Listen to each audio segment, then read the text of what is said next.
hotter the conflict, the greater the triumph. A theistic serpent may be overcome by a swarm of ants.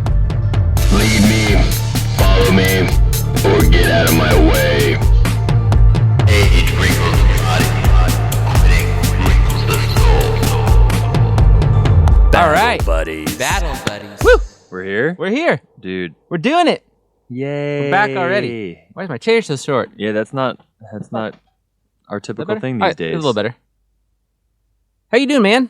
We're well. I'm glad to be here. It's you know what I was thinking of today about this? Because this is technically like a sequel to our Thermopylae series Yes. 3 years ago.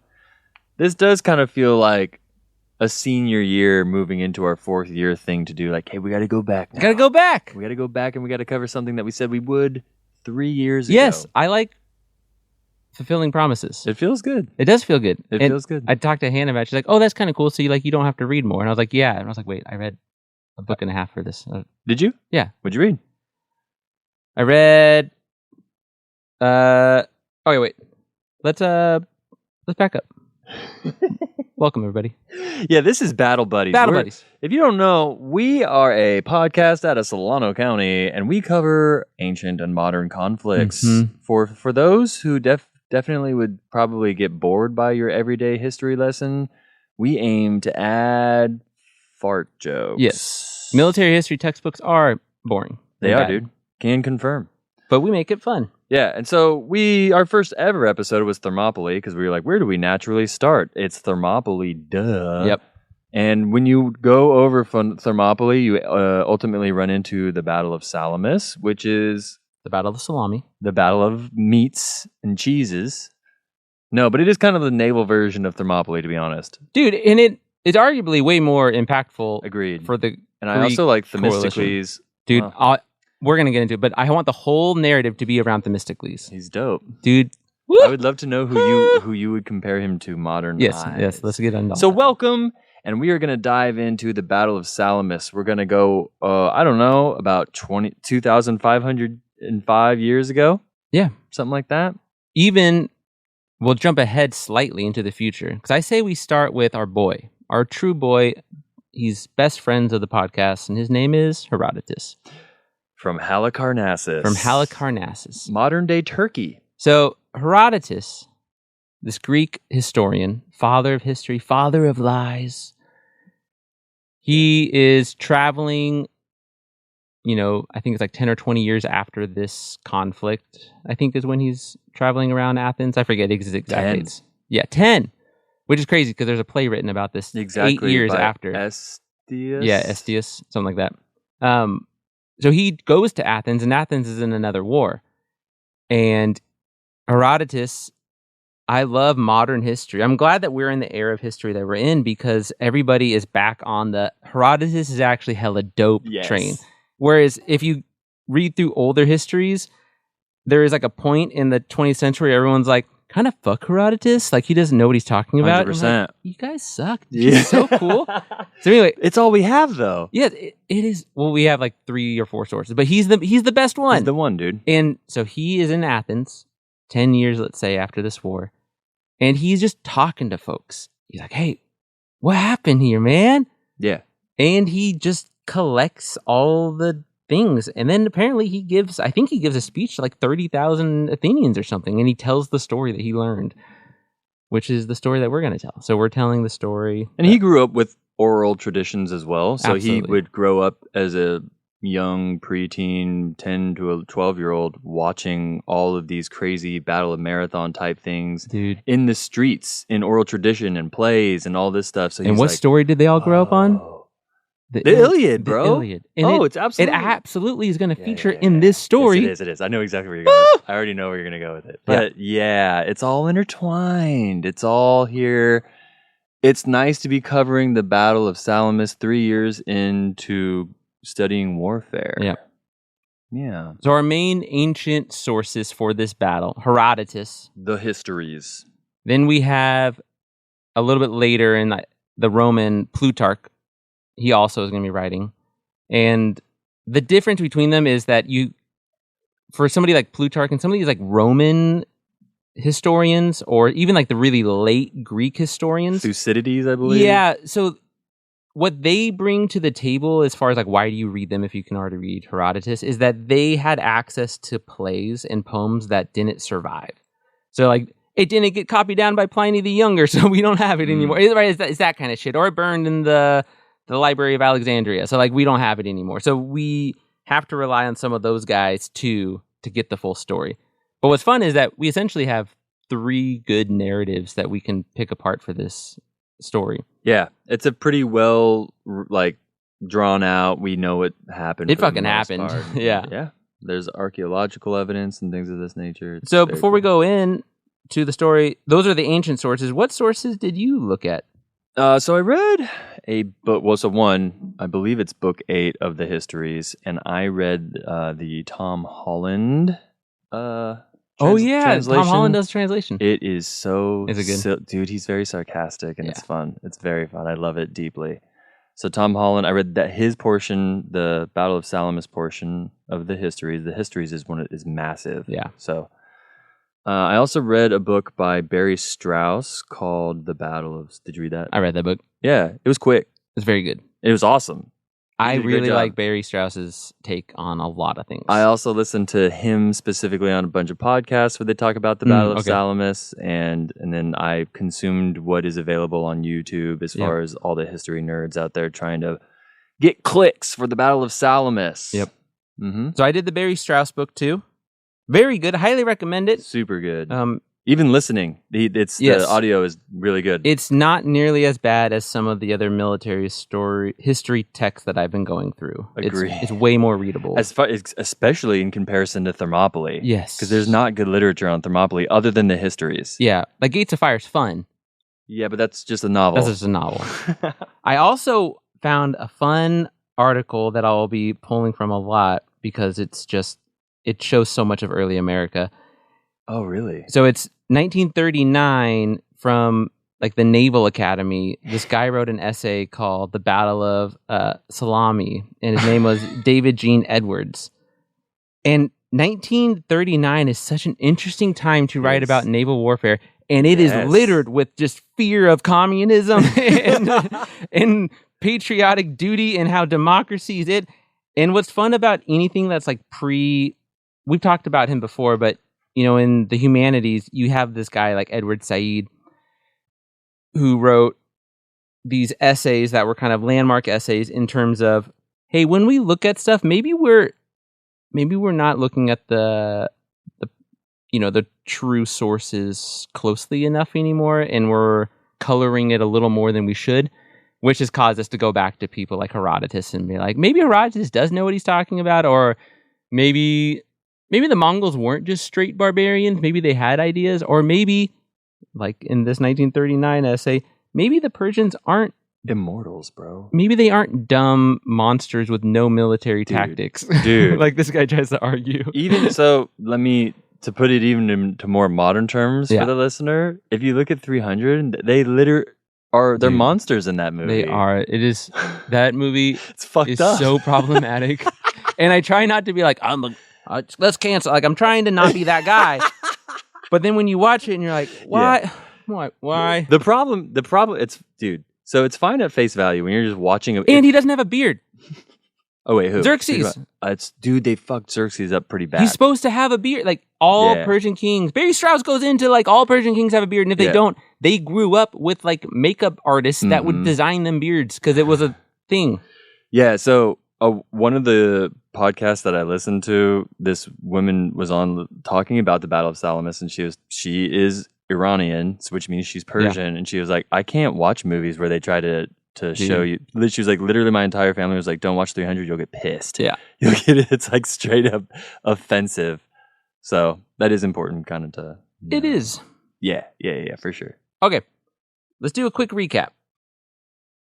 So, I mean, I guess we can do this story through Themistocles' perspective, right? That'd be kind of fun. So, I mean, I would what really kind of sets the tone for me is in 499. I would like to at least explain the Ionian Revolt, sure. Yeah. which is just as far as Greece is concerned, in comparison to Persia, it's kind of hard, right? Looking at it from the lens of democracy and us being in a so-called democracy. Right. When you're like, oh man, like why, if Persia was coming along, like, hey, you can do exactly what you're doing. You just need to kind of like technically call me God. Just continue doing what they're doing. And Greece was like, no. And it's like, really? That's like a hard, are you sure? It doesn't seem like a bad one to go through. But the Greeks at the time, the Ionian Revolt is, I guess, of like a modern day comparison, would be like the Arab Spring. You have this one ideology and then all of these single city states that are revolting up against like a larger problem. So it's important to just know that the Greeks are a fractured. They are not a unified people. No. It is city-state. There we are. The politics are far more complicated than anything that we are exposed to now. Because we are not exposed to tribal politics or city-state and politics. Themistocles is going to play on that. That's why, like, to understand the fucking goat of this story, Themistocles, you have to understand that politics are way harder than they are now, which is funny because now we think politics are so complicated. Sure, kind of. But also we have nukes, so they're really simplified too. Because brinkmanship does simplify and flatten certain things. That's true. This is, every man with a spear could potentially kill you. And so what do we do about that? We go to war every fall after we harvest? Okay, like it's complicated. Yeah, so just important to know that as far as everything is concerned, the Greeks are just kind of considered the assholes in the picture. They have revolted. They have done an uprising in regards to all of Persia. Yeah, the Athenians. Yeah, and that's what brings us to, right, this is more context stuff, like the Battle of Marathon, right? Yes. And you got, is it Darius, which is Xerxes' dad. Yes. Who, fucking his story is the most bonkers story too. Because he had a coup. He took over. So that's the thing with the Persian stuff where they say like they're all, evil, warmonger, like they just want to control and stamp down. No, they had a bad leader. And then they killed him and put Darius in charge. And Darius was excellent at leading their empire. And I'm not saying an empire is the right call, but if you're going to do an empire, let's do it right. And let's kill the blue bloods that are bad at it. Think about all the Western Europe Middle Ages with all the stupid, like frail, fragile, like hemophiliacs that we like let lead armies. Like, why? Why let the hemophiliac lead the army? Like, he shouldn't. I like how Tom Holland puts it, where he's like, I don't like to specify whether they're goodies or baddies. Yes, that's true. Yeah, you gotta be, when it comes to history, you have to just kind of view it as a story, but Themistocles is dope. He's fun. He's hella cool. So I just kind of want, the marathon narrative is important because Darius invades Greece to punish Athens, and Themistocles isn't the dominant figure yet, but Athenian hoplites defeat Persians at Marathon, and this is like a stunning upset. And for me, what this reminded me of, because Xerxes ultimately like hates on Athens because of this. Yes. And it reminds me of a George Bush and a George Bush Sr. and Saddam Hussein situation, where George H.W. like hated on Saddam, and you get George W. He's like, he hated my dad, Rummy. Yeah. He hated my dad. And it seems very similar, where Xerxes is like, I must avenge my father. Yep. So it's important to know that deep-seated wounds are within Xerxes, where he hates these peoples, and like rightfully so. Yeah. And these are also the type of people. Remember in the movie where at one point they come. This is in the beginning when they shove him down the well. This is Sparta, dude. That is. We talked about this. Yes, this is like the courier thing. Yeah, you cannot do that. Yeah, it is a big no-no. Yeah, so if some say the biggest no-no, it is, dude. It's like against the unwritten rule. It just shows like your character as Sparta. So that was like a huge casus belli, almost, wouldn't you say? It absolutely is. I believe they call it asking for water and earth. Yeah, is the token, the symbolic token of allegiance. Yeah, of like I surrender. So. In the marathon, context. And we go over marathon in our Thermopylae series if you want to hear more about because the exact battle is fascinating, but we've already gone over that one. But that is a crazy ass battle, and you're right. That does set up the context. The crossing of the Persians over the Hellespont is fucking wild and hilarious, and they cross in 480 with the sole goal of just crushing all of these city-states, and they're doing real good. Yeah. Up until this point. Yep, and now they have one more thing that is in their way. Yes. Mm-hmm. And this is when our boy Themistocles comes in. So how do we want to introduce Themistocles, dude? How does one introduce Themistocles? So who would you compare him to in modern day standards? Whether fictional or real? I think fictional, he is like Littlefinger to some degree from Game of Thrones. Like, he is the politician. I don't watch Game of Thrones. Okay. So Littlefinger is sorry, like an for actual... all the listeners out there judging me hard right now. I just heard so many people in sitting in traffic going, "Ooh, yeah, that." I'm not listening to this podcast anymore. It's fine because Game of Thrones ruined itself. But for a while, it was monumental to our culture. It was. And Littlefinger is like the ultimate politician in that show. Like, he's just so good at like maneuvering. Okay. And Themistocles maneuvers. He maneuvers really well. He's good at maneuvering. I was going to liken him to a Colin Powell type. Okay, I could see a Colin Powell. As far as like a fictional character goes, my mind goes to Nick Fury from Marvel. Okay. I know that Dan Carlin attributed him to Han Solo in the Star Wars universe. Sure, like Never Tell Me the Odds. He's so much smarter than a Han Solo. I agree. I don't like the Han Solo narrative as much. Parallel, excuse me. You know who he's Odysseus. So that's what Tom Holland says. Oh, Tom Holland says Tom Odysseus. Holland. Yeah, I would agree. He said a mixture between Odysseus and Churchill. So for my historical one, I would say Churchill. Churchill. He is A lot of people absolutely a say Churchill. Because if you read Churchill's histories, so they're really fun. But he says a lot of things like, he was unfortunately plagued with being an ordinary man. Like, that's like the ultimate Churchill burn is like, Von Moltke the Younger unfortunately was ordinary, and he was not Von Moltke the Elder. Like, he could not handle the Schlieffen plan.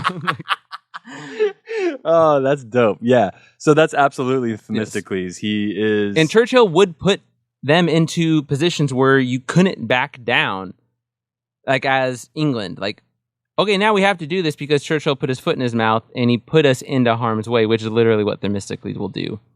But Athens gets sacked. That's important to know. So Athens is not doing good. According to the other Greeks, it doesn't exist anymore. And that'll come up later in their little council meeting. But Athens is not in a good place. And that's what Themistocles is supposed to be kind of in charge of. Yeah.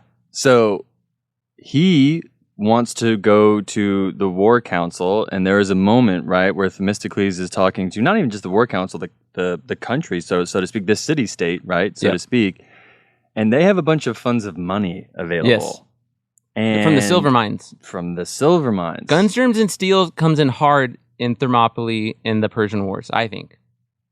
So, do you want to take it from here? No, you got it. Okay, so they have an abundance of all this money. Yes. And they're like, where should we use this, right? Yep. And Themistocles knows that trying to convince them to spend money on a huge naval fleet to defend Persia, fight Persia, would be a big ask. Yeah. Because it would be like asking the Oakland Athletics to try and beat the Los Angeles Dodgers in the World Series. It's like it's like a David and Goliath situation. So instead of trying to convince them of putting all this money in the naval fleet to fight Persia, he says, let's do it to fight the island of Aegina, right? The Aegeans. Yeah. And that's a little bit easier for them to chew. Yeah, they all fight each other every year. And they agree. Yeah. They do it, bro. And now we have a bomb-ass fleet of triremes. And it was like 200? Yeah. Something like that. Yeah. 200, 300. And triremes are dope. And for some reason, and we don't really know why, there's lots of speculation. For some reason, our triremes were heavier than the Persians. These ones are heavier. Yeah. Specifically, these 200. Waterlogged, or they didn't have enough time to let the wood sit out in the sun. Or he planned it. Interesting. Because of where they were going to be in the bay. I think Themistocles had an idea that he wanted to do something with heavy triremes. But maybe not. I mean, maybe that's just me wanting Themistocles to be this far-seeing guy.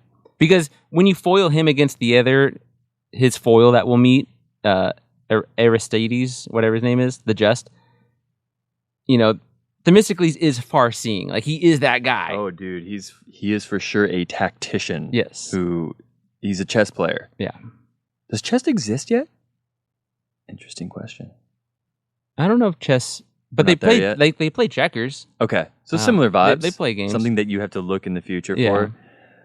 Yeah, so this guy was able to look in the future, and triremes are very well known for being fast Yes. and very, very interesting form of warfare that I got to nerd out on this go around. One was like the Marines on these ships were insane. Dude, the Marines are...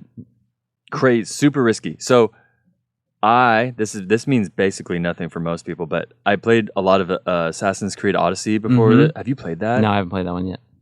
Dude, so you get to go in trireme fights, and Cool. you have absolutely control whether you want to jump aboard with your Marines, or you Mhm. want to try to hit their oars, or you want to try to like volley them with a bunch of flaming arrows and then ram them. Mhm. Triremes, the name of the game, I believe for the most part, was you're either going to ram them, which is like timing and you have to get it Yep. just right, or you're going to get upside by them and hope that your Marines can get aboard and take over the ship. But that's also very risky. Yeah, what's that? There's the military tactic. It's de plus, right? De plus is the tactic that I believe it's called. So you drum through the enemy so that you find a hole in their line. You drum Mhm. through it, and then you try to like turn and hit them. So that's one part of the de plus. Or you go through and you try to shear off their oars.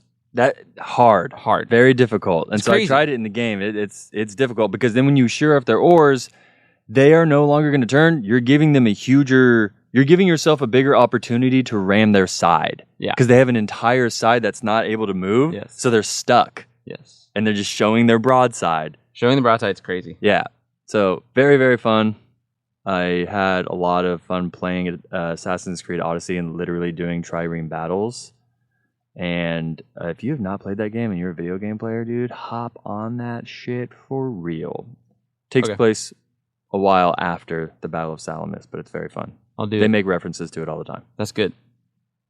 Okay, so he makes this fleet, and then Athens falls, right? Is that the timing?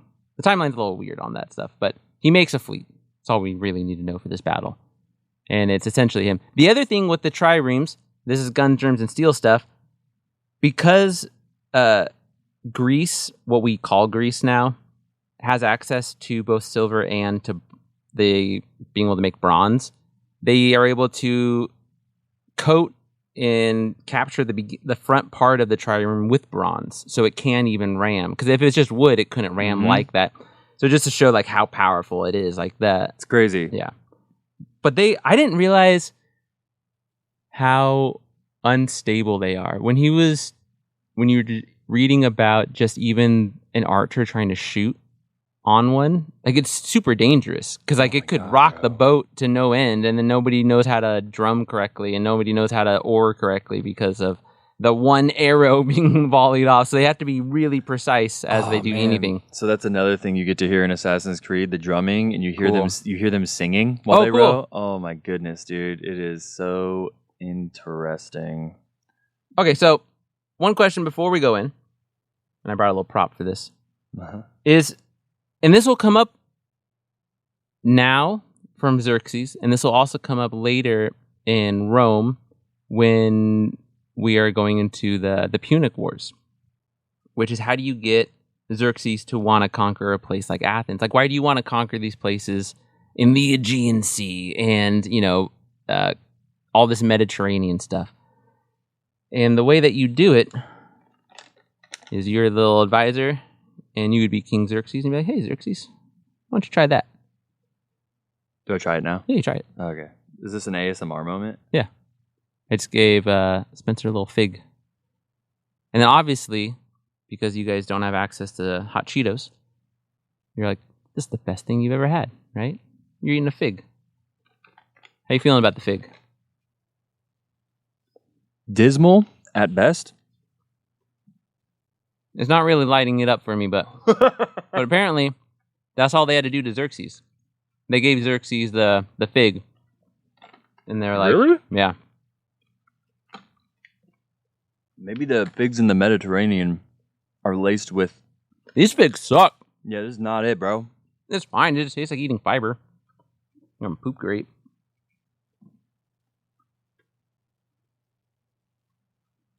Whew. I'm not cutting any of this. I'm not cutting any of this. This is great.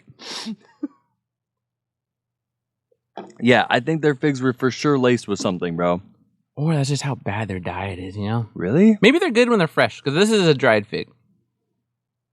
Yeah, perhaps. I So- guess figs must have been rare as fuck. So that's the thing. Because the other thing that they do is, so like in Rome, a senator, he'll like, kind of like, I'm just like giving this big speech about why we need to go to war with Carthage. And then accidentally, a fig will fall out of my sleeve. As like bribery? And the Senate will see it, and I'll pick it up. They'll say, "This is growing only in Carthage. I see. And it's less than a day's sail away. All this money can be ours, essentially, because it's just Okay, so figs are valuable. figs are so yeah, valuable. yeah. Got Everybody wants Got them. it. So- Do not taste good, however they are valuable. Economically, people are buying up figs for hundreds of years at this time. Figs are the commodity. So I thought that was interesting that figs are literally a political move. It's Like, a very teacher thing you just did to me, Kevin. yeah, How dare you I love it. teach me something that'll be in my brain forever? No. And my taste buds. Okay, so that's Themistocles. He's a boss. He's a boss. We should know about Xerxes, just because he's the leader of the other. And there's no real leader of the Greeks. You know, the Greeks are not a thing. We the people. Yeah. It's a we the people situation. Well, and not all of them are a we the people. Athens is the great experiment in democracy right now.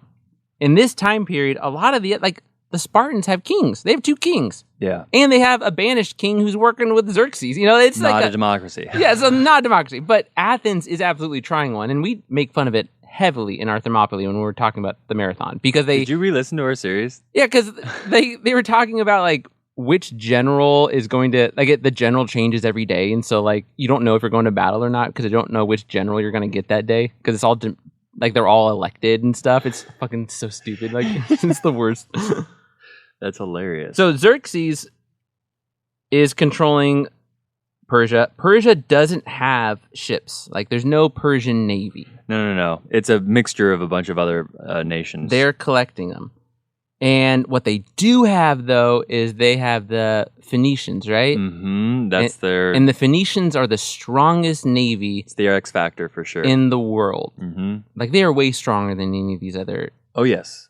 Because I think in the Greeks, they have the Peloponnesians, right? Yeah, they do have the Peloponnesians. But the Phoenicians are gnarly. And the Phoenicians, they just control... If you look at, like, a time-lapse map of all of the like city states that they will in colonies that they will make, it's just enormous because they're so good at following that coastline. They just controlling consume it Yeah, as it's they just go crazy. along. So they're very good, which is scary for the Greeks because there's They're also probably using gray zone tactics, bro. probably For real. All those merchant ships going in and out, they're like, nah. and they're if you should play them on Civ 6. It's fun because you can change your capital all the time by making new settlements. Like you can really Interesting. mess with it. Like they definitely did something similar to that. But the Persians do have a lot of troops. They have a pretty big navy. They have Egyptians with them too, which are very strong.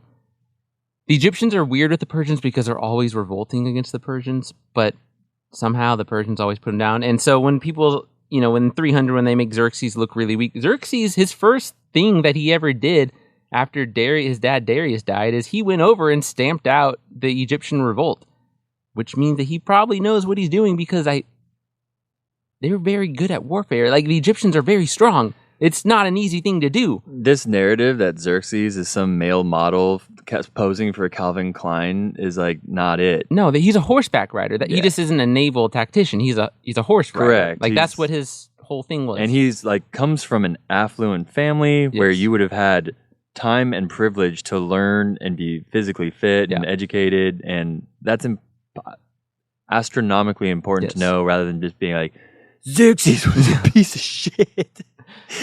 Yeah, I just don't see it. I don't see it. Just because he's one generation away from a coup. And so I don't think they're letting another bonehead be in charge of Persia right now. Maybe later, maybe when there's like a fall and decline kind of thing going on, but no, not right now. No way. Heck no.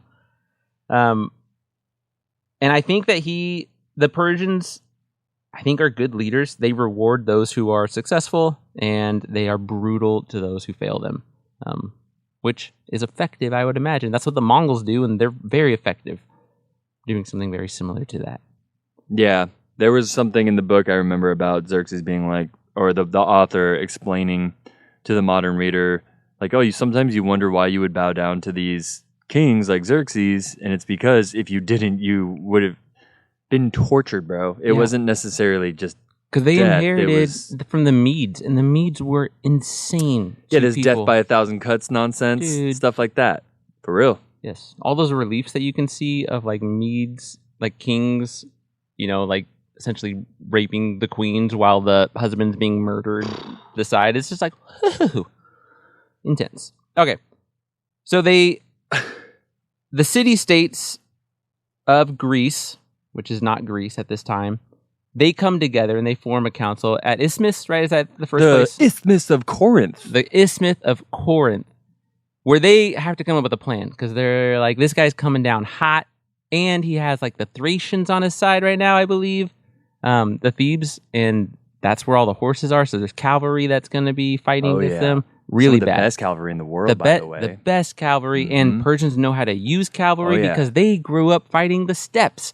And so they fight Scythians, which are very scary because Scythians turn into Mongols eventually. So it's like, that's no joke. Yeah. But that's why they use wicker shields too. We talked about that in our Thermopylae These are series. warriors, bro. And I love this. This is so like American politics right now. What's their first plan? Let's build a wall.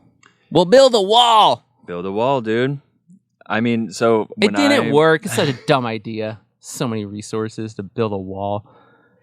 I understand the spirit of it, dude. Sure, I guess. But when they went to the Oracle of Delphi to ask about what was going to happen, wasn't there a prophecy about a wall of wood? Yes. But what was that wall of wood referring to? Nothing, because it never is clear. The whole ships. point of the It's prophecy talking about the ships, it's talking about the bro. ships. But you can, it could be this. What is some of the Oracle of Delphi prophecies from this time? It's like, if you go and fight the Greeks, a great nation will fall. Well, that could be either one. Like, come on. Yeah, that's ambiguous. Yes, on purpose. Oracles are not dumb. They want to get paid by both sides. So what you're saying is, when I look out at those shops in any downtown in the United States of America, and you see those things that say like psychic, open, and you're like, damn, how the fuck are those even like around anymore? It's like, well, because they've always been around. Always been. They're just dressed differently now. Do you remember those psychic hotlines when we were kids? Of course, bro. Did you ever call one? No. I never called one. What was it? Miss Cleo. Miss Cleo. There were other ones. They're like local ones you'd call. Man, I always wanted to. So I'm like, people, other than the people literally listening to this podcast, people are stupid. except for you. Except for you, whoever's beautiful ear holes are listening to our sultry voices right now. That's nice. Meta. All right. Who knows where we are? They built a wall. It's got steamy in here. Yeah, so they built a wall. And it's not the Battle of New Orleans where we just... Do we have slaves in this battle? Do we have slaves in this battle? We have... It doesn't matter. You need resources for a wall more than you need people. All of these battles in all ancient warfare is slave-powered. Nobody who is doing the supply lines, who's rowing these boats on the bottom part of the triremes. Wait, pause. So that's the difference. The people rowing the boats for Themistocles were not slaves. Oh, that's true. That's true. But who is going to be our great espionage actor later on? So cool. He is the coolest person next to Themistocles. He is. He kind of gets played by Themistocles, but in the best way that you would play an honest person. Yes, sir. Yes, sir. So we got Persia coming down. Persia's coming down. And so obviously we know this because they have scouts out. And scouts are seeing this, right? Yes. And city-states, I'm assuming that this is a part that's not really in the histories, but I assumed that refugees it's kind of like a blitzkrieg, So like the problem with the blitzkrieg is that as it punches through the city, the refugees run back and they clog up your supply lines. I imagine as they're hitting these city-states, people are running down to the next city-state. So, what does Themistocles do while the Persians are showing that they are ready to attack? Themistocles has a boy. He's got a dog. He's got a, what do we call him, a mole? Would we call him a mole? He just double crosses someone. Would you call it double crossing someone? What are you talking about? Who's double crossing? Oh, when he has a courier go to Xerxes and tell them. Well, we're not there yet. We got to get the boats into the battle. All right, so the council at Isthmus, they need to prepare for the naval conflict. Like, they know that they have these boats. They know that the Persians have a fleet. They are divided. Themistocles is in the camp of let's go and fight in the straits. The Aegeans. But he doesn't say that because he knows that nobody wants to do that because everybody else wants an open battle like it's normal. So instead, he does his first real smart political move besides building the boats, which is let's have a new council meeting for the naval warfare and let's just do it in this place called Salamis. And that's just what he says. He's like, we'll go here. This will be our staging ground. This will be our port, essentially. The island? The island. We'll make our council convene here to then decide where to do the conflict. And I don't have any ideas of where to do the conflict. I think that's really smart. That's positional authority. Neutral ground. Yeah. And it just happens to be the place where he wants to have the battle. Who would have thought? Yeah. That's freaking Churchill stuff right there, right? That is Churchill stuff. It's great. So he gets them all there. It's looking, supposedly, depending on which source you're looking at, like the Greeks are about to pull out and then go do the open battle. Because they agreed that Themistocles' plan originally, and then they say no to it, that he's stupid. It's essentially like this. I would say a good modern take on this would be, at some point, the United States had to sit there and they had to think, do we want to just drop bomb on Japan or do we want to invade? Yes, that is a very good analysis. Same comparison. type of vibe here, Yes. where they're sitting there at this war council, like, do we want to go at sea or do we want to kind of retreat a little bit and be on the ground? And mind you, knowing full well, right, that they would be distracted by a homeboy in Sparta named Leonidas. He would be sacrificing himself so that he would be giving them time to retreat. Right. In theory. And they originally say yes at Themistocles, and then they give him some epic burns where they say, you don't even have a city-state. Why are you even here? But his retort is really fun. He says, I have 200 boats. That's essentially its own city-state. Which I could totally see that happening in our Senate. Somebody trying to give a little verbal slap down. It's also convincing because this is a bunch of people who say that they're in power, right? If you're a city-state, so if you're like, hey, I have all these things that would help your city-states, you, exactly like you said, positional authority. It's positional authority. Yeah. So it looks like they're going to leave. We'll say that because it's more fun in our narrative. So the Greeks are going to leave in the morning. And then what? What does he do that night? He freaks out. But he has a plan. What's his plan? With his Are courier. you talking about the plan? Yeah. So the plan with the courier is he's going to tell this courier, he's like, hey, go tell Xerxes that it is time. We're about to bounce. So by the time that they come down here, they're going to catch us on our fast escaping. Mm-hmm. And he's like, all right, cool. So this courier goes out and he goes to Xerxes and he's like, hey, I have some solid intelligence for you. The stupid idiot Themistocles and his fleet are about to leave. If you want to catch them by surprise, we need to leave tonight. Yeah. We need to be there by morning. 0500. Yeah, what do you say? Essentially, that the Greeks, Themistocles is ready to go over to your side. Come right now, and they will surrender. And that's happened before.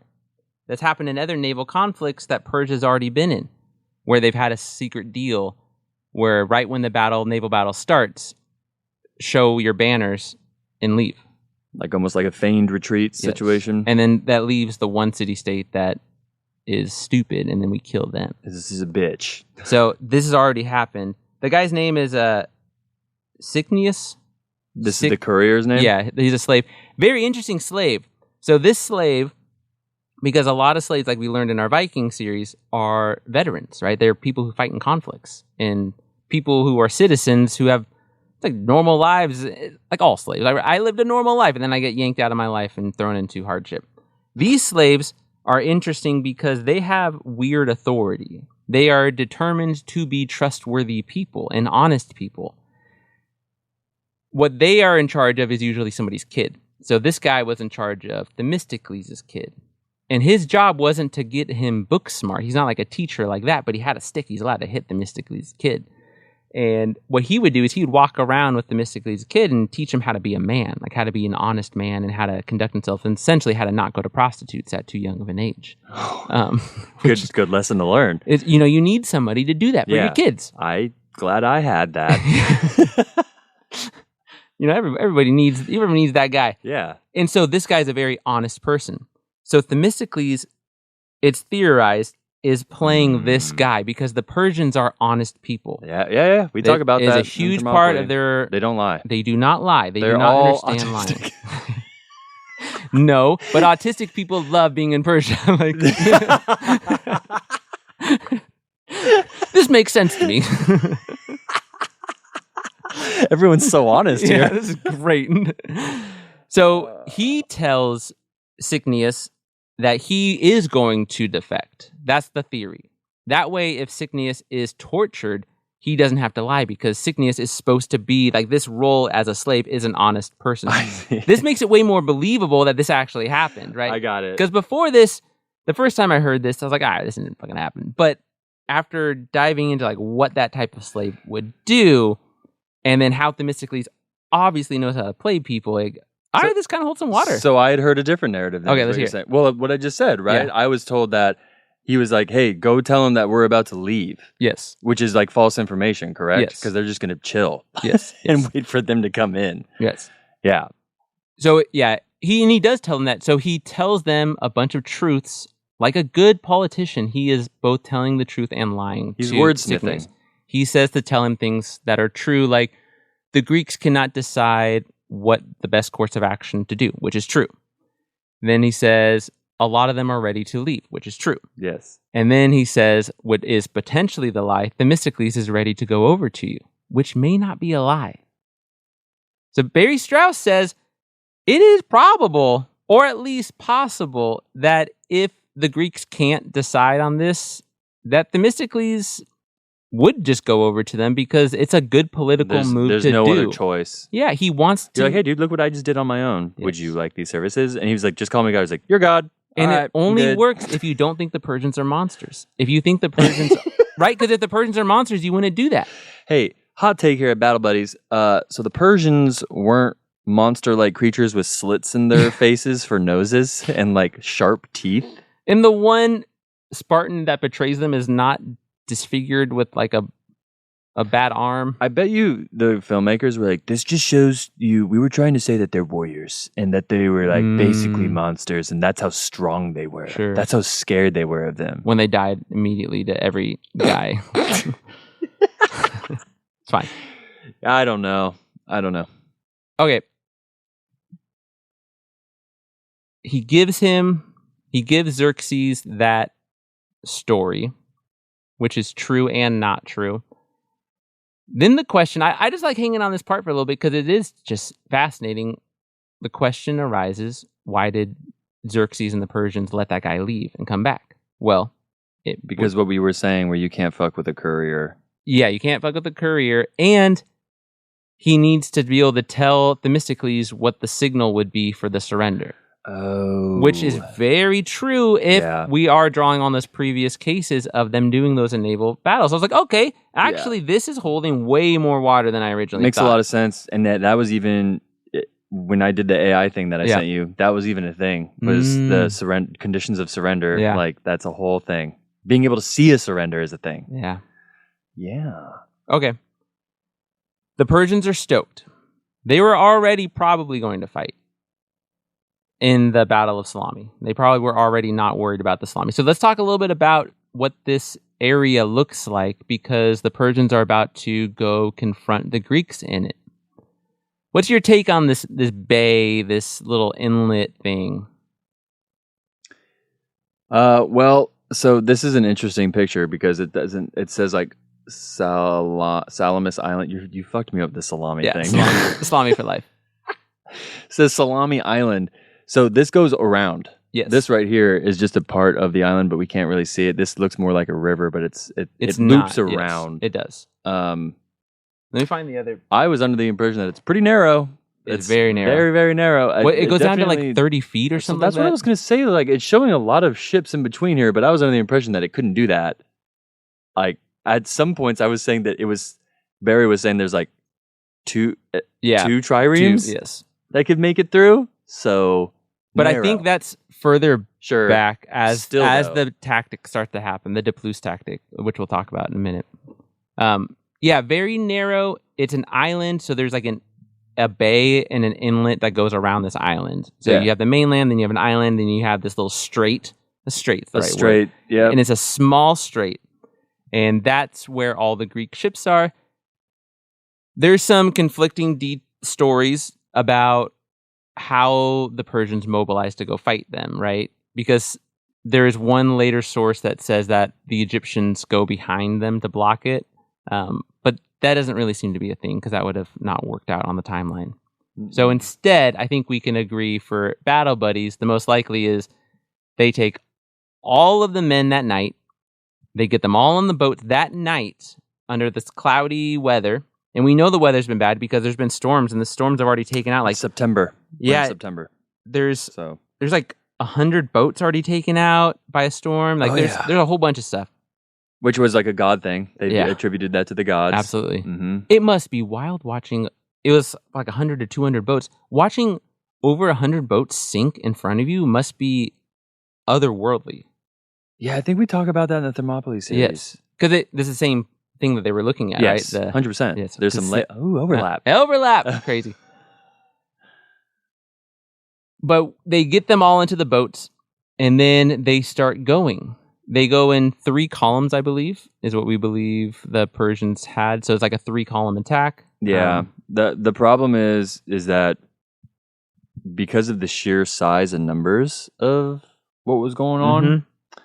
and the visibility and the waters, Barry Strauss was surmising that it was not organized, and ships were even being turned around and facing each Yeah. other. So That's it was not crazy. good. No. Like they weren't filing in super like those cool naval fleet pictures you see floating towards the Strait of Hormuz right now. Right. It's not like that. Well, and even like almost any movie you watch when you have boats with sails or even oars, they can't be that close in real life. Hell no. You'd be taking each other's Yes, winds dude. and you'd be messing with each other's wakes. which You would really want ruin to your risk rhythms. losing or damaging oars? I'm sure Yes. they have extra. I'm sure there's extras just for like, but still, But those oars already are so fragile. you don't want to do it, dude. Yeah, no I way. don't know about that. No way. And you just don't have room going into it. I don't know. Touchy, tricky. But what's fun is, so they start to come in, right? They're coming in that night. Themistocles, being the goat that he is, once the courier Cycnius gets back, Cycnius tells him, "Delivered your message, friend." So Themistocles calls the council and goes to the council and says, "Hey guys, I just told the Persians they're coming." And then him and his great rival, Aristes, what is his name? You know the guy I'm talking Aristides? about? Aristides. We'll call him Aristides. Aristides the Just. Aristides, he doesn't like Themistocles' propaganda machines, and he doesn't like that. He likes to be honorable. But they have a moment, and we'll do this moment. So you could be Aristides, and they hold out their hands, and they interlace their fingers in between their hands, and they say, I will work with you until this war is complete. And then they lift their hands up. And supposedly that really happened, which That's is precious. that's hilarious. About to commit thousands of men to death. That's Like precious. we're holding hands. It's Yeah, great. interlocked fingers, mind Yeah. you. That's like intimate. It is intimate. I feel closer to you, So and I will go to war with you. yeah, let's do it. All right. I'm ready now. I do like that though, that it's what I want. It's what I've been saying about my problem with American politics. Oh, skin in the game. Once things happen, everyone's got to kind of lock in step because the choice has already been made. So now's not the time to be pointing fingers. Now's the time to make the best of this. And they also do. That's the dopest thing about the Athenians here. They do put skin in the game. They do. They become some citizen soldiers. Yes. So now it takes them a little bit for the council to be convinced that it's happening, but now they're convinced it's happening. There's like scouts and shit on their way start to see back, it. and there's absolutely. That's the cool thing. That would have been a dope job at the time, scouting. That one guy is said to have swam across it. It's like 10 miles. Wild. And they said he swam underwater through the whole thing. Oh yeah, dude. Probably not. That's when like King Jong-un probably did it too. He ran across it. Yeah. While the Persians' ships are coming up to the Greeks that night, one thing that Barry Strauss talks about, and also from our next episode that we're going to do on mishaps, one thing that author was talking about was noise, like decibel levels, and how modern people don't realize how quiet ancient battles were. That there's no cannons, nothing's making noise. People dying, but he's like decimal wise, like as far as what you would most likely experience most of the day, would be very quiet. Like like that's it. Like there's nothing else. Yeah, very quiet. And it just shook me. It's like until the cannon came around, it was just a quieter experience, and that there's weird things with that, like mentally. There is noise on naval fighting because they need 200 ships though. Yeah, they have all these ships, and they need to have each ship or at the same time, right? You have to have the right power, so they do drumming, singing, and so they said the Persians wanted to surprise the Greeks. So how did they do this? They were maybe doing like natural sounds, like rocks on the boat, like clanging rocks to a beat. Just like interesting things. Barry Strauss was getting into like, how did they hide the smell of all the sweat from all the men? Like maybe they front loaded it with like natural fragrances, like flowers. Like this is very interesting, and it is. It makes you understand again that although technology changes, people have always been the same level of clever and just as intelligent. And so ancient warfare is still as complicated as it can be as That's now, fun. right? I like that. Yeah, so there's like high level thinking going on here. Oh, dude, yeah. Especially when we were learning about the word like techne and how it interweaves into society. I think that's a beautiful way to put it. Okay, we get some of the formations as the Greeks start to figure out what to do. So this is right before dawn. He ordered his men to set sail immediately and to range in battle array near the harbor mouth. The western or left wing was formed by the Athenians, the right by the Spartans and the Aegiantines, and the center by the other contingents. Their battle formation consisted of a rectangle, 15 ships in line abreast and 25 lines deep, of 375 triremes. This arrangement filled the narrow strait with galleys. The Persians were, therefore, exposed to a flank attack as they entered the Bay of Salami. Only their leading vessels could enter the battle, and they were prevented from using their greatly superior force. The numbers won't count for shit. Yeah, so the Persians have like 1,000 triremes, maybe like 700 at this point because a lot have been destroyed, but they have a lot and they can't use them because of this rectangle wedge thing is causing them to go into such small little columns.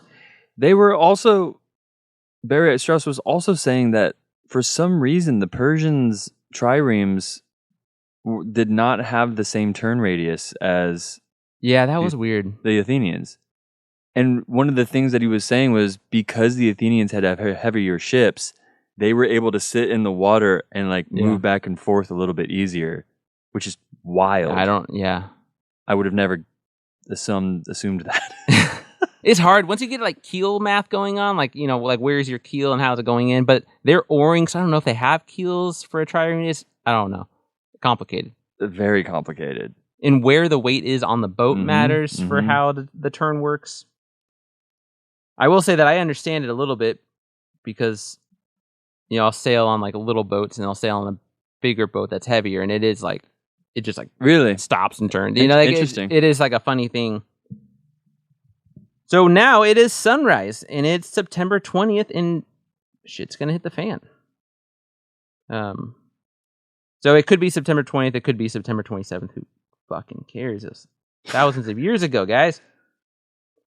And I'm reading, this is from the Naval Academy, which Oh, cool. it does have good descriptions of the battle. Obviously, the Naval Academy would focus on the good parts, which would be... Yeah, the formations you Yeah. were speaking about, I don't even... That's Yes. dope. Yeah, that's why I wanted that, because I feel like Barry Strauss did a good job with everything else.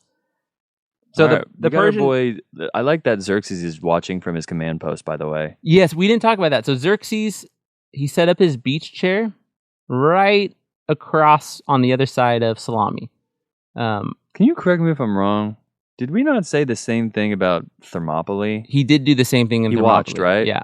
And supposedly he stood up 3 times. Wow. Yeah. That's a scribe move right there. Yes. Oh, he stood up. Oh, absolutely. Yeah, he's sitting there. He has a team of scribes. So he's kind of like Alexander the Great in that he has like a propaganda team with him already.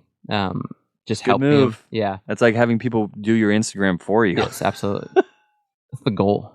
It is, actually. So he's ready to reward those that do well and punish those that do poorly. Yeah.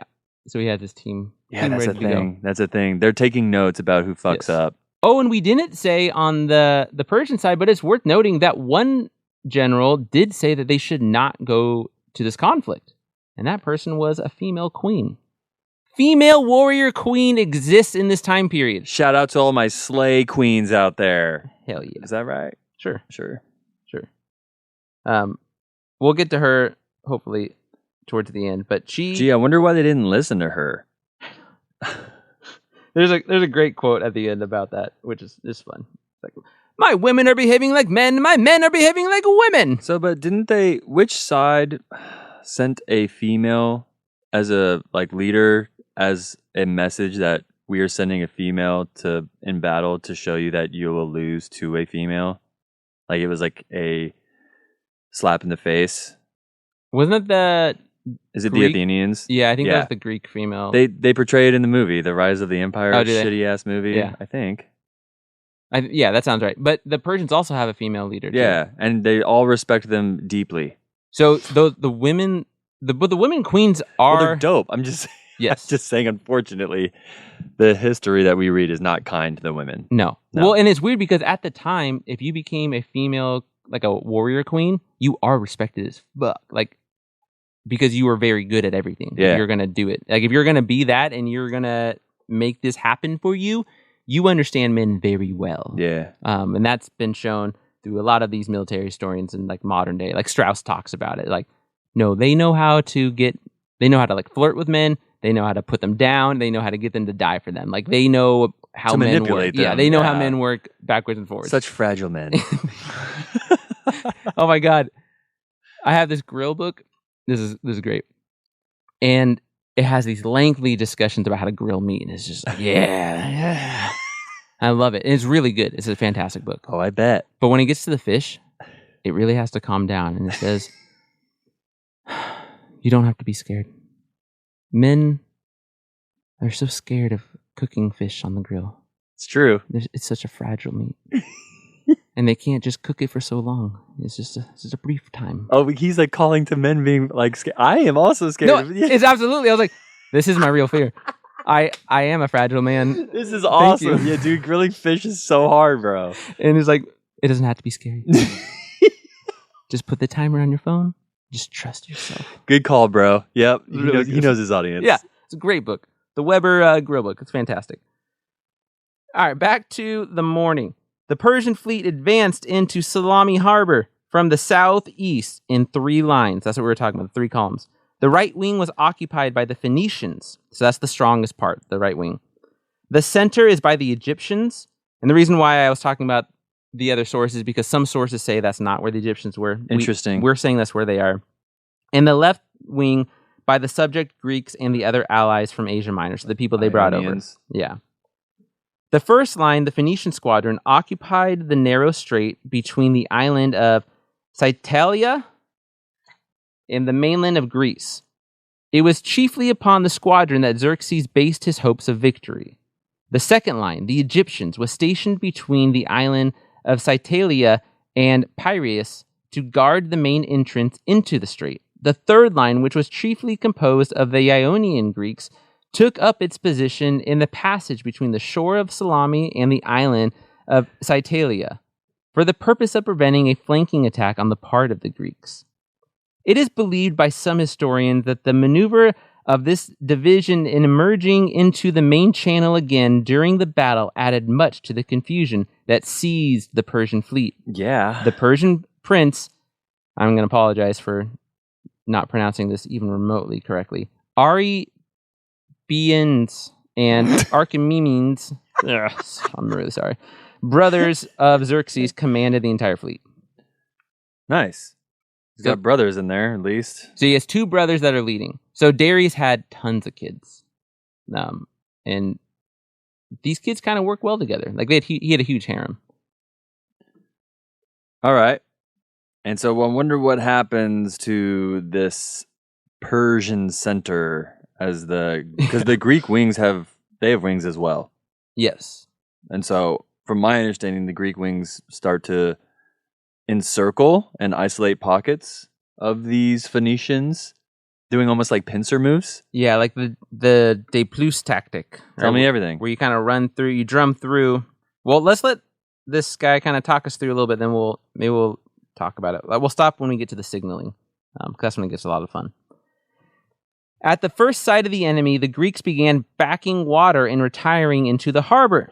However, an Athenian captain named Amenius of Pellene suddenly surged forward and drove his bronze ram into the middle of the Phoenician trireme. The two vessels became entangled and could not separate, and the entire Greek armada, inspired by this true example of courage, charged forward as one to his aid and engaged the advancing foe. This is the manner in which the Athenians say the battle started. However, the Aegineans claim that it was started by a vessel which had come to Aegina for the, I don't know how to say this word, Acadi. Nope. There is also another story which states that the phantom in the form of a woman appeared before the Greeks, and in a voice that was heard by the entire fleet, rebuked them by saying, "Strange men, how long are you going to back water? Come on, come on! This is no time to linger on your oars." The voice then beckoned and cheered them into battle. Athena. That's the idea. Yeah, absolutely. And so out of all the three of them, obviously the one that we say happens is that Athena appeared as a woman and said, "Stop being little bitches." Yeah, Athena for sure appears to the Athenians and is like, "You're going in the opposite direction. You're being a pussy." This is also, I don't know why this guy is saying it like it's a negative. This was the strategy. The strategy was pull them into the strait. Yeah. And so they are backing water, meaning that they're facing forward and they are rowing backwards, saying, "No, don't come, don't get us." They're luring them. Yes. And it's very good. It's a very good strategy. They used it before and it worked before. How do they know when to turn? This is the cool part of military tactics of this time period. They didn't have the flag systems that came out, when privateers are going on. But they had signals. There's a lot of different theories. I think the main one that we know that they did is they would flash. They would find the sun, take their shield, and flash their shield or their sword at the other guy and get his attention. Be like, "Go, go, go, go!" Now's the time. Yeah. Okay. So they kept going back until whenever the leader, which I think is Themistocles, is like, "Now flash the signals!" Start the flashing, and then probably some yelling commands to get boats going, and then they turn and they start freaking going. Yeah, and so if you don't make a clean ram all the way through, which 9 times out of 10 you don't, that means now that your Marines are... First, you have to... That's another thing.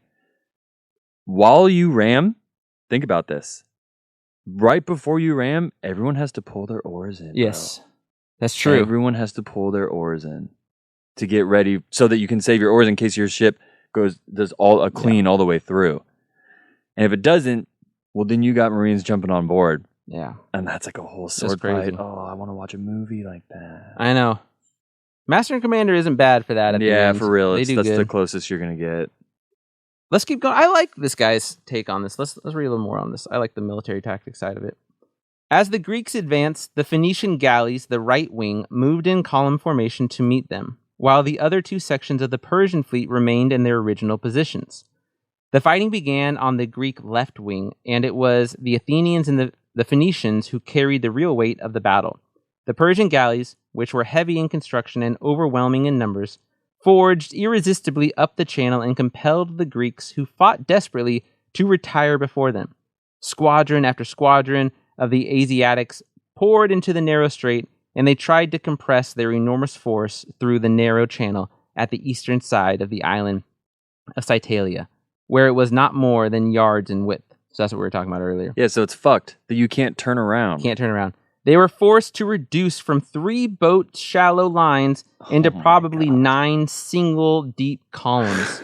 Oh, that's terrible. Confusion set in and progress ceased. Oars were shattered and broken, and when in the middle of the day a stiff breeze rose and a heavy swell rolled in from the Aegina, the disorder became more involved. They fell afoul of each other, and in order to escape, they tried to withdraw some ships from the line. This was another part that is important here, is that the wind also is supporting. The wind is supporting the Greeks, which is another thing of the gods. It's the gods. It's the gods, bro. All those sacrifices. Yeah. Athena's straight up. She's there, bro. Yeah. So that's wind. We just saw her. The god of the wind, or whatever.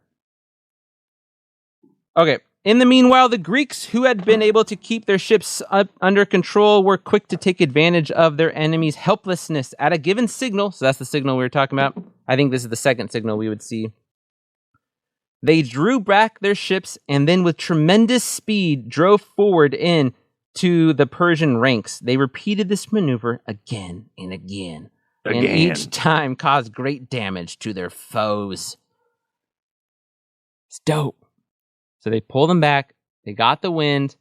They saw the numbers reduce. So instead of 3, they just got 1 deep-ass column. They're like, well, we can hang on to 1 ship at a time. Yep. Sounds great. It's manageable. We have heavy boats. This is what our boats are for.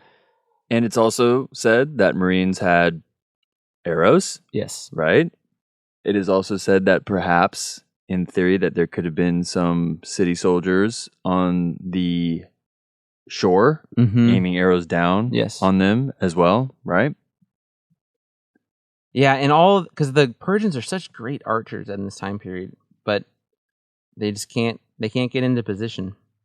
Because they would be so much more effective here because there's not as much bronze that they're wearing. The Greeks aren't wearing as much bronze as normal. Whereas that bronze was really reducing the damage of the arrows. But when you're on the boat and the Greeks have to swim sometimes, I don't think they're wearing full bronze because some of them talk about swimming to shore after they crash. You're not wearing bronze or anything. No. So something's lying there. All right. So at this time, the Greek right wing made a maneuver, and this is going to be the pivotal maneuver according to this guy. They are going to attack the Persian left wing, which is stationed at that island. They succeeded in smashing through the Ionian line, and in the last stages of the battle, this position proved to be valuable as it allowed the Greeks to cut off the retreating Phoenician vessels. After routing the Ionians, they probably launched a flank attack upon the Phoenician position and made it very uncomfortable for them. Whether they did or did not make this move, their position made that of the Phoenicians indefensible, and it determined the outcome of the battle. So then this is whoever wrote this is clearly a professor who's been in the Navy and this is conjecture at someone. He's like, I imagine they probably did this. Yeah, so we don't have clear data on the end of this battle. We know that they end up winning, but we don't. It essentially stops once that signal comes in and they start ramming. Then we know that they stop the retreat somehow, but we don't really know how. So that's the theory, is that they did this flank against, to recap, the flank is the Greek right wing flanks the Persian left wing, and that is the deciding factor. And that's the only thing that really makes sense given the terrain. Yeah. So after they realize that they're not able to fight on this battleground or, in these waters, they retreat, bro. Yes, they retreat bad, and to the point where Xerxes leaves and leaves the command to Mardonius. Yes. Because he's ashamed and embarrassed. He is embarrassed. Yes. It's interesting because that's the story we get from the Greeks, from like Herodotus. Yeah. There's other stories that Xerxes might have thought they won. Because they might have won. Proportion- Actually, that's a good theory. I do like that. But he wouldn't have given it to Mardonius. But that is also, Mardonius was also already the general. and also that is the Greeks' perspective. Yes. Because if you look at the numbers, if you're just a bystander and you're watching hundreds of ships on both sides crash, you're like, cool. Well, we had a lot more than them, and now they have a lot less. That's true. We're doing real good, guys. Yeah, if it's a numbers thing. then If you are yeah. just number crunching, yeah, and tempo. it's just tempo. That's a good callback. In terms of tempoing, I think the Persians are doing just fine. This was the best case for the Greeks.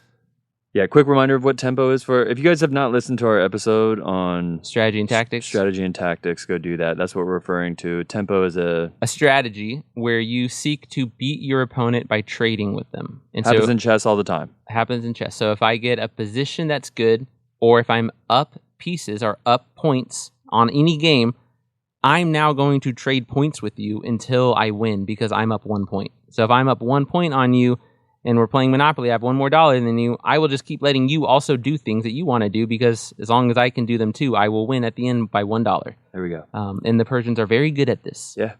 Their economics are solid. That's why not everybody revolts against them. It's because they're strong with this part of their ruling. But maybe they were mad. Who knows? They get mad at Plataea, that's for sure. Plataea doesn't end well for them. That's where they go next. Yeah. So one day we'll cover that. In 3 years, we'll cover Plataea. Yeah. Dan Carlin does a good job covering Plataea. That's why I didn't want to cover it. Yeah, he when we spends like first started. he spends like 2 hours talking about Plataea. And it's really fun. Plataea is really fun because it has all the animal sacrifices in it. And it's just nonstop animal sacrifices. Okay. There's some fun things that happen also that we can talk about in this battle. I want to look more at this naval commanders or naval scholar, I guess, David Gene Edwards. What he says about it is he calls this the use of the Greek fleet after Salamis is the first example in history of the proper use of sea power. So he's saying the important part of this is that the Greeks absolutely used the water correctly. And the weather. They understood the terrain. They understood how to keep the initiative. They understood all these, what we now assume are principles and foundations of naval warfare. He's saying, like, this is where it comes from. It comes from this battle. Like, before this, nobody was talking like this about, like, do you have the weather gauge, which is so important once you get privateers and sailing ships going on. But before that, people weren't talking about that as much, you know? Super good point. Before we recorded this episode, I sat in on a war council with AI about the night before. And then I was a veteran on the council who's been to Marathon, and they just come to me for, like, guidance. Yeah. And I had Themistocles talk to me about all that stuff.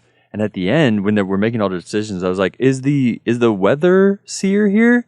And they had a weather seer. He's like, I've been studying the skies for nights and nights.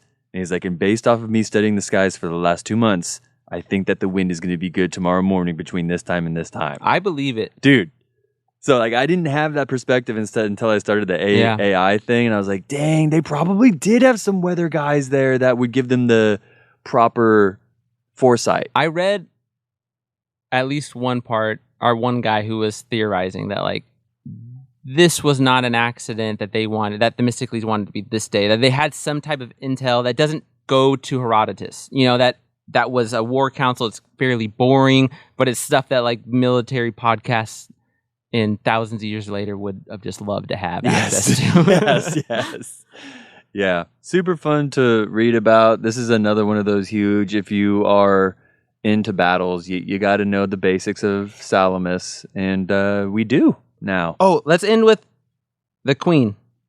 Yeah, okay, I got the queen battle here. Phew, I was worried I wasn't going to find it.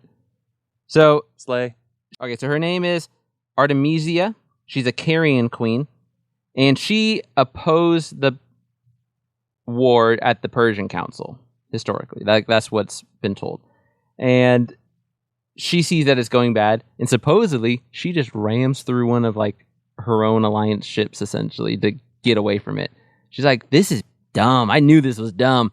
We're going. And she hits this other guy and goes, like, right, give him some king, and kills him. Luckily, all of his men die with him, And yeah. Xerxes apparently looks at it and says, "Oh, that's our queen. What's she doing?" And they're like, "Oh, it looked like she just sank a Greek ship." And so she's like, "Yeah, I sank a Greek ship. I didn't sink one of my own ships. I sank a Greek one." And he's like, "Ah, I love it." And then he says, "My men have behaved like women and my women like men." Yes, I've heard this. Fucking awesome. Anyway, so women are fighting this. And this is cool because there are more women leaders. There's not as many as we obviously would like, but there's more than I thought. Like in the Britain, right? We had the female warrior queen when we were doing Caesar, who was like had all the Britons just attacking Caesar and like throwing them back. Like there are women leaders, warrior queens in this time that are fucking interesting. Absolutely. How do they rise to that level in these time periods? Yeah, even when we did Megiddo, Tutmosis' mom was super powerful. Well, and Xerxes' mom, she's no fucking joke, dude. So women have had power, dude. Yeah. We just, for some reason, we just don't talk about it enough. Okay, let's hear some 1938 conclusions about this battle and see if they still hold. 1938, bro. Yeah. Here we go. Let's hear it. The victory made the Athenian common man realize that he had in himself the divine possibility of achieving through hard work success of the highest order in any work he might undertake.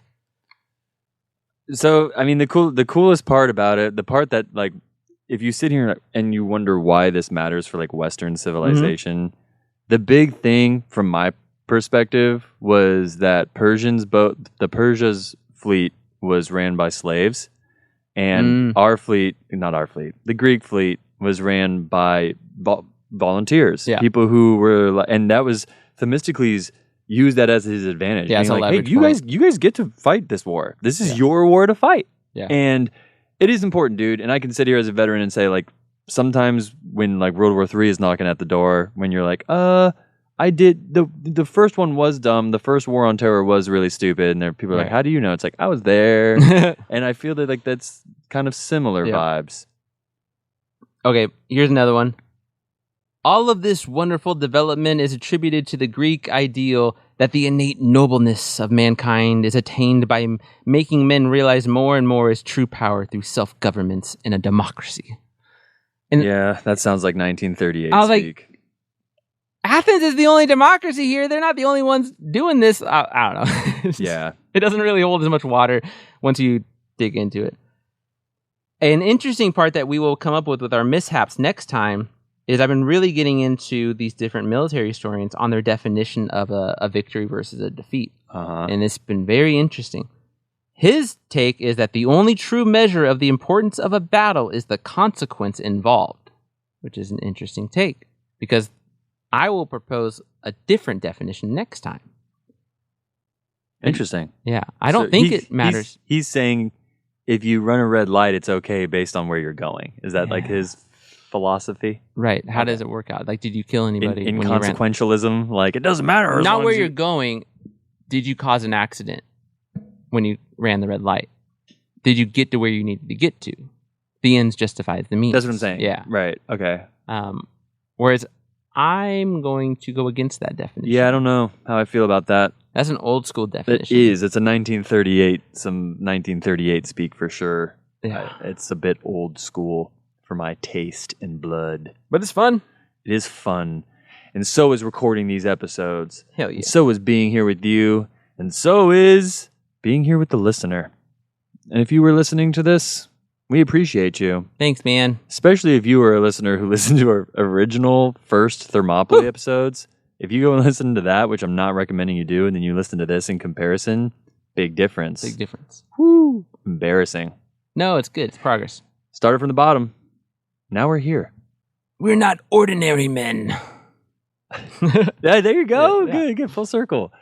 Yeah, we got a lot of episodes coming up. We do have a lot. We recorded today. We're going to be recording on Sunday. We got another one next week. Or after that, whatever. But we got some fun stuff coming. It's going to be a good summer. Yes, it's going to be a great summer. And we appreciate the hell out of those who listen to us. And until next time, Hoka hey.